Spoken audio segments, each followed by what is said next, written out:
सहनाववतु सहनौ भुनक्तु सह वीर्यं करवावहै तेजस्विनावधीतमस्तु मा विद्विषावहै। ओम शांति शांति शांति। वैदिक जीवन पद्धति में हम ऋग्वेद के मंत्रों का स्वाध्याय कर रहे हैं और प्रत्येक दिन एक नए मंत्र के साथ एक नया उत्साह, नया जोश हमारे रगों में प्रवाहित होता है। निसंदेह यह ईश्वर की वाणी, परमात्मा की जो वाणी है, यह हमारे लिए परम अनुकरणीय है।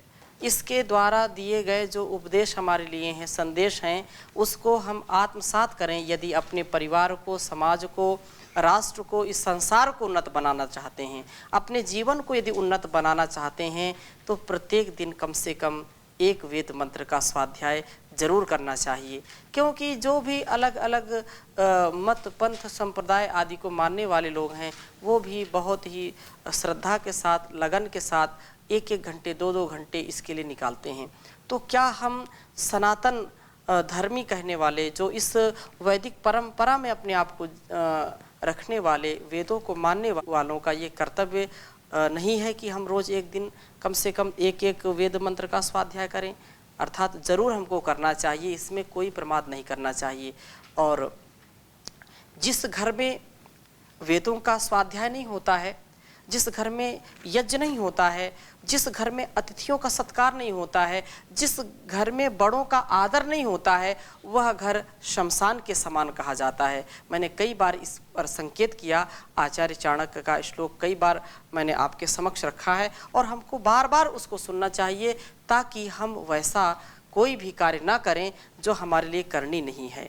कहा, नाभि प्रपादोदक कर्दमानी, ना वेद शास्त्र ध्वनि गर्जितानि, स्वाहा स्वधाकार विवर्जितानि, श्मशान तुल्यानि गृहाणि तानि। जिन घरों में अतिथि के आने पर उनके पैर पर जो है जल डालने से जिनके घर की जमीन गीली नहीं हो जाती है, जिनके घरों में वेद मंत्र के उद्घोष नहीं होते, उच्चारण नहीं होता, जिनके घरों में, जिनके घर में यज्ञ करते समय वेद मंत्रों के द्वारा जो हम उच्चारण करते हैं, स्वाहा स्वाहा जिन घरों में नहीं होता, वो घर शमशान के समान है। जिनके घर में आतिथ्य नहीं है, वो घर शमशान के समान है। जिनके घरों में वेद शास्त्रों की जो है मंत्र उद्घोष नहीं होते, वो बच्चे बोलते नहीं, संतानें या बड़े बोलते नहीं वेद मंत्र, वो घर शमशान के समान है।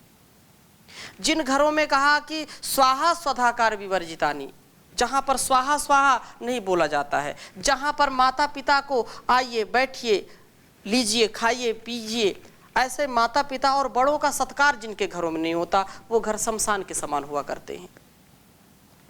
तो हम अपने घरों को शमशान बना रहे हैं कि स्वर्ग बना रहे हैं, नरक बना रहे हैं, इसको हमको विचार करना चाहिए।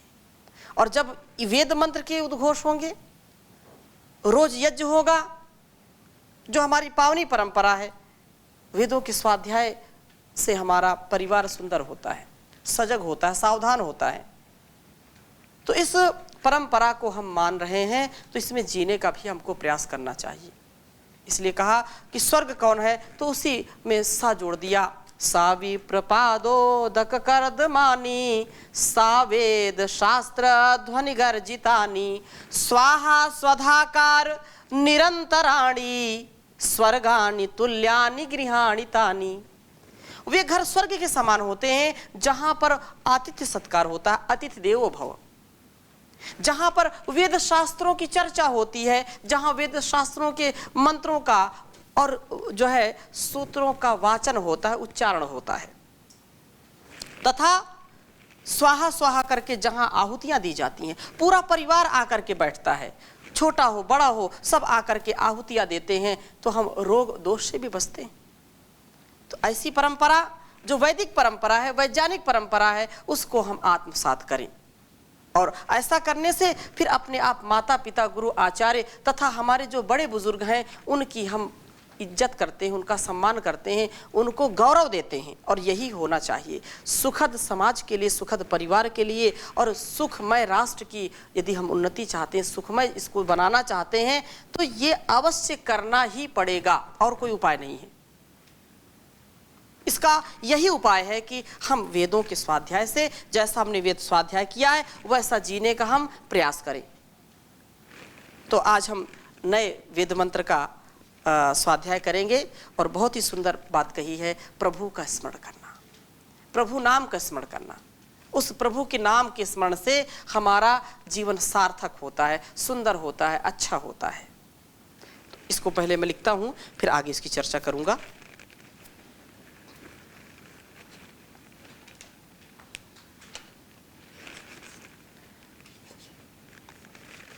ओम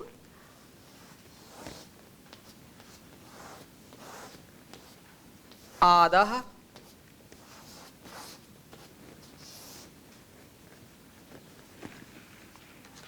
स्वधामनु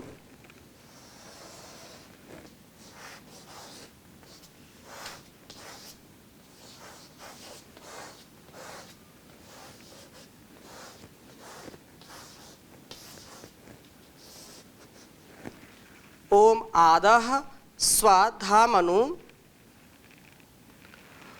पुनर्गर्भत्वमेरिरे।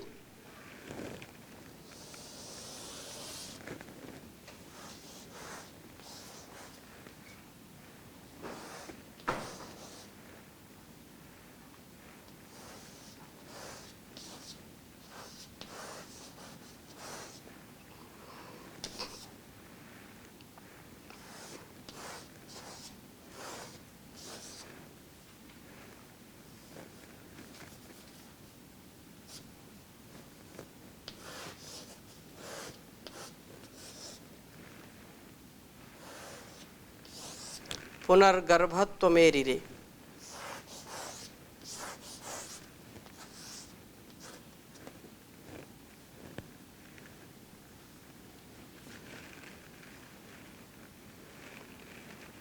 दधाना नाम यज्ञम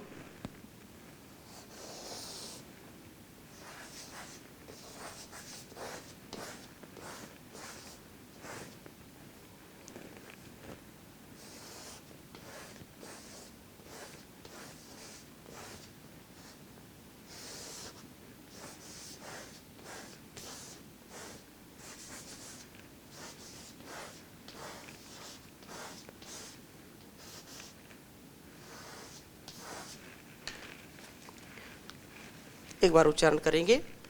ओम आदाह स्वधामनु पुनर्गर्भत्वमेरिरे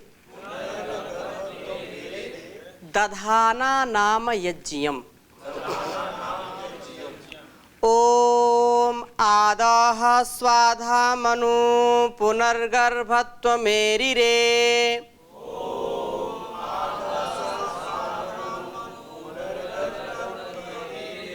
दधाना नाम यज्ञम।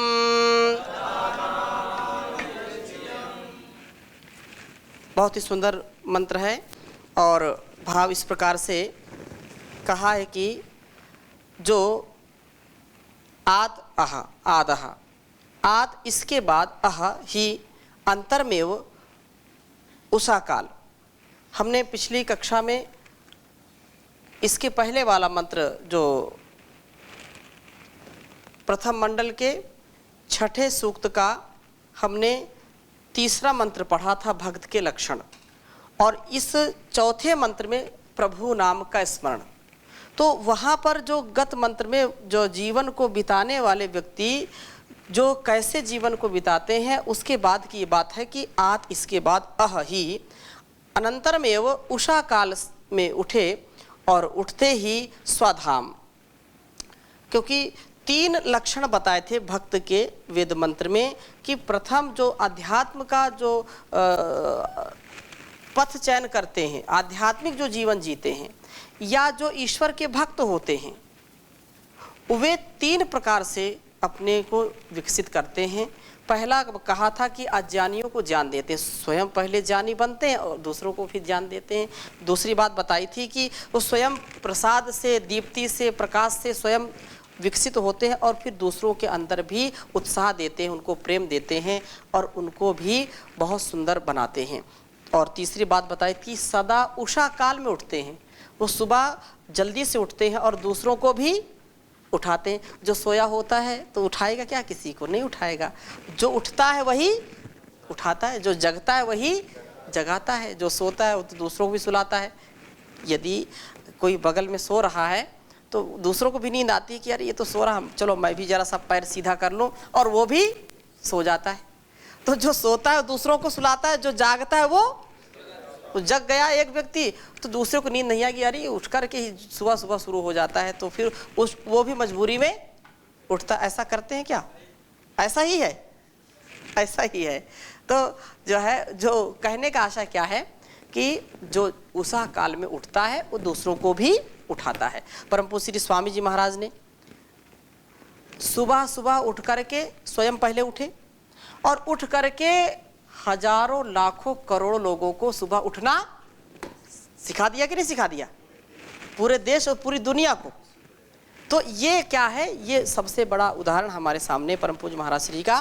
तो यहाँ पर इस मंत्र में यही कहा कि प्रातः काल उषा काल में उठे और उठते ही स्वधाम अनु स्वधा आत्म तत्व का धारण करने का लक्ष्य करके, जब हम सुबह उठें तो आत्मचिंतन करें। प्रभात में उठ करके जब हम रात व्यतीत हो गई और हमारी नींद खुलती है तो कुछ क्षण आत्मचिंतन जरूर करना चाहिए कि हमारा जो आज का दिन हो बहुत ही सुंदर व्यतीत हो।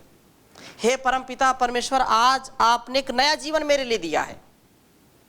आज मैं, क्योंकि रात्रि एक मृत्यु के जैसा ही है, हम सोते हैं, कोई गारंटी होती है क्या कि हम सुबह उठें कि ना उठें? कोई गारंटी है?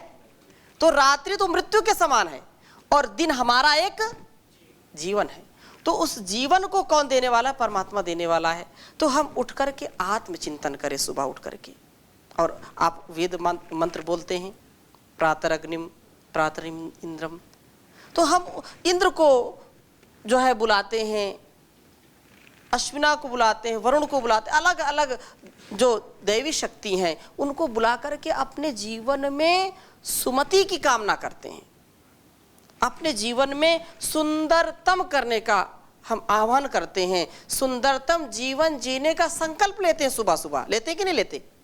और वो संकल्प को धारण करके इस सुंदर जीवन बनाने का प्रयास करना चाहिए। तो आत्मचिंतन करने, स्वधाम अनु, स्व माने अपने, धा आत्म तत्व का धारण करने का लक्ष्य बनाए कि मैं आत्म कल्याण के लिए आज का जीवन जीऊंगा।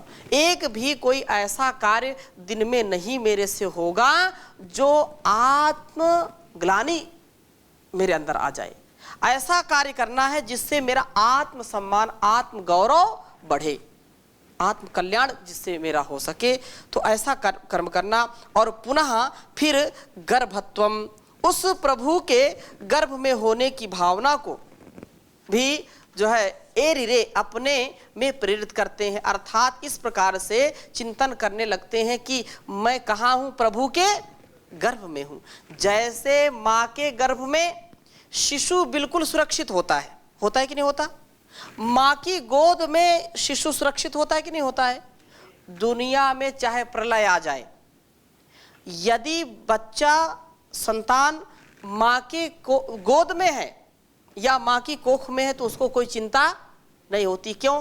क्योंकि सारी चिंता उसकी माँ की है। जब तक माँ के जान में जान है तब तक बच्चे का बाल भी बांका नहीं हो सकता है। तो सुबह सुबह ये कल्पना मतलब भावना करना, कल्पना ये सत्य है कि हम प्रभु के आश्रय में ही हैं, हम प्रभु की गोद में ही हैं। जैसे माँ की गोद में शिशु है, माँ के गर्भ में शिशु है, तो हम भी क्या हैं? परमात्मा के गर्भ में हैं, उसकी गोद में हैं।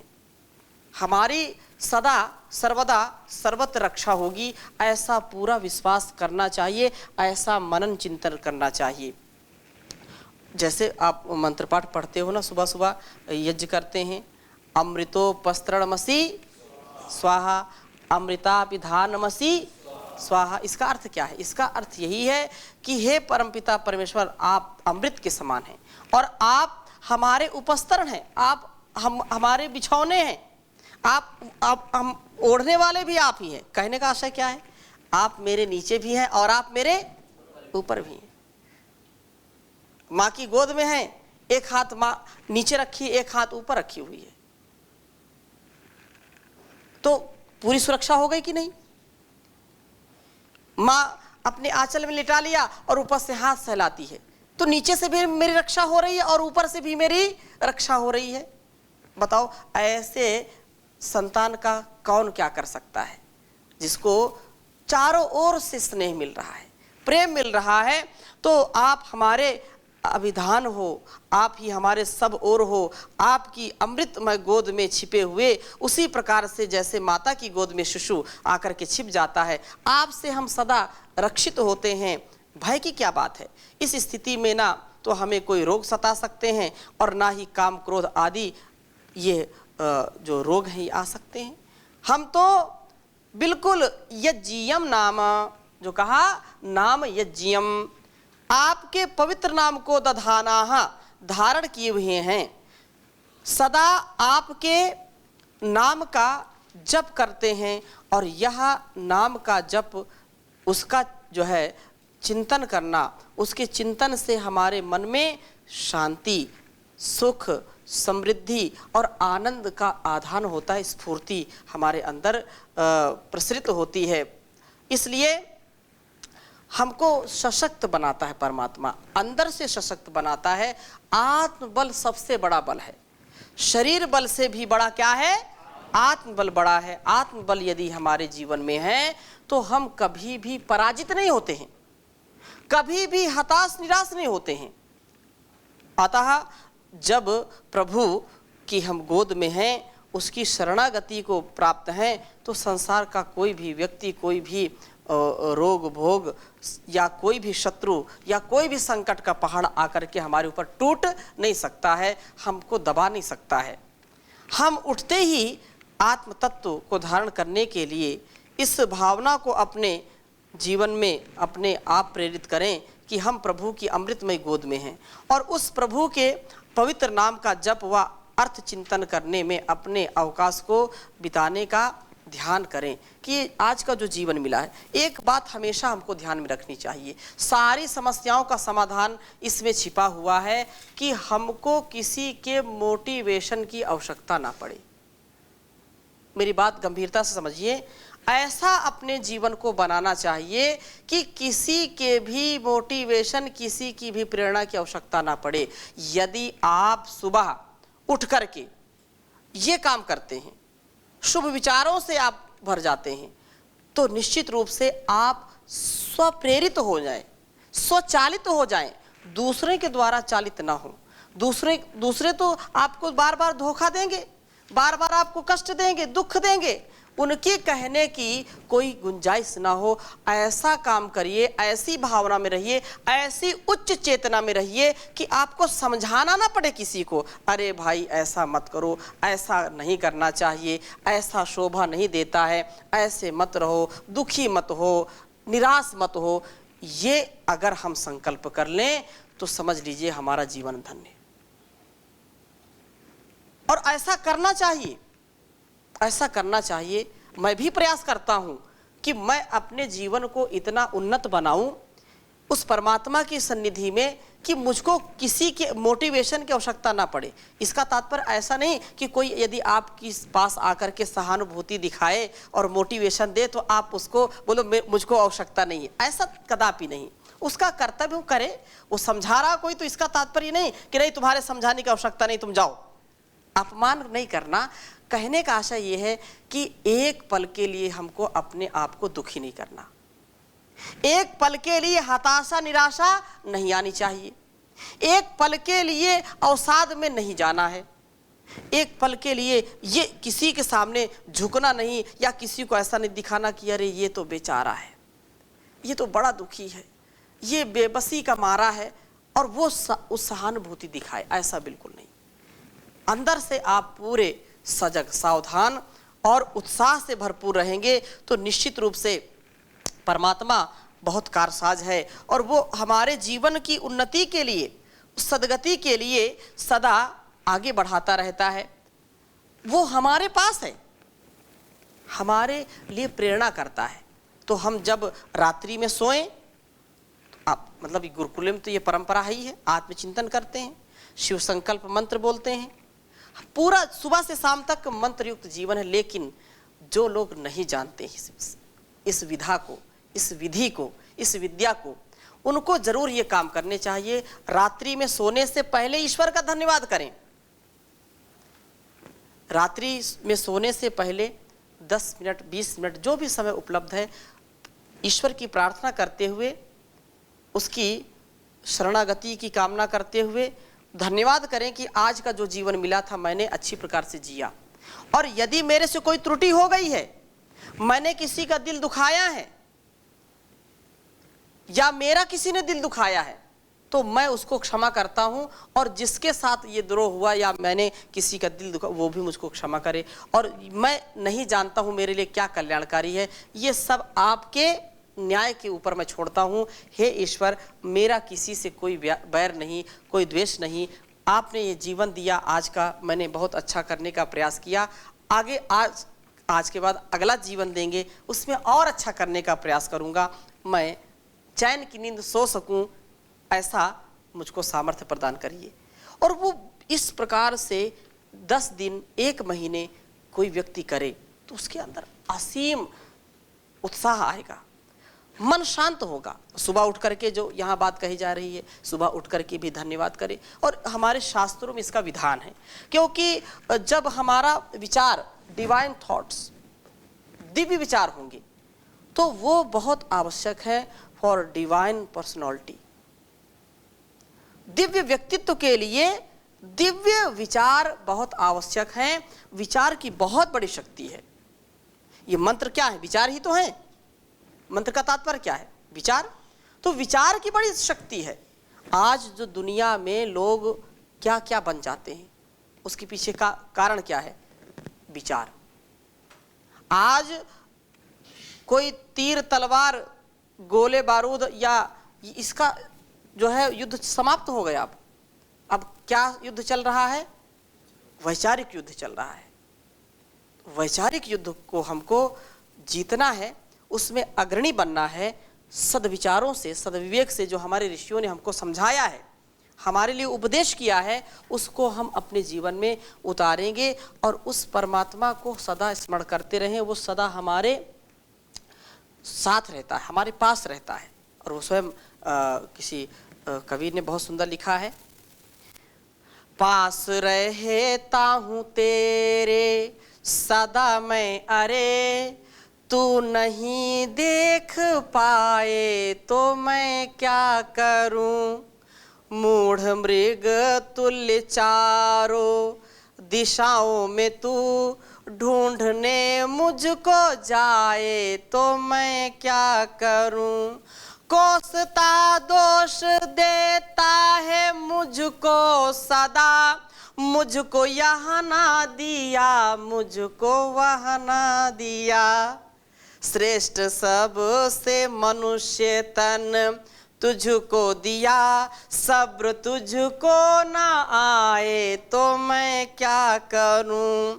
तेरे अंतःकरण में विराजा हुआ, करन यह पाप करता हूँ संकेत मैं। लिप्त विषयों में हो सीख मेरी सदा भली, ध्यान तू ही ना लाए तो मैं क्या करूं। जांच अच्छे बुरे कर्म की हो सके, इसलिए मैंने बुद्धि तुझे दी, अरे किंतु तू मंदभागी अमृत छोड़कर घोर विष आप खाए तो मैं क्या करूं।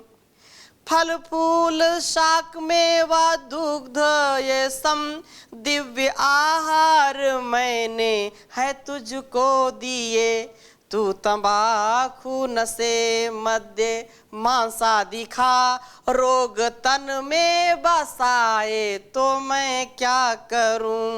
अति मनोहर सारस भव्य दृश्यों भरा, विश्व सुंदर प्रकाशार्य मैंने रचा।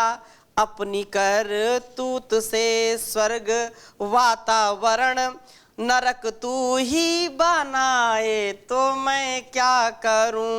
पास रहता हूँ तेरे सदा मैं, अरे तू नहीं देख पाए तो मैं क्या करूं। तू नहीं देख पाए तो मैं क्या करूं। ओम शांति शांति शांति। ओम श्री गुरुभ्यो नमः।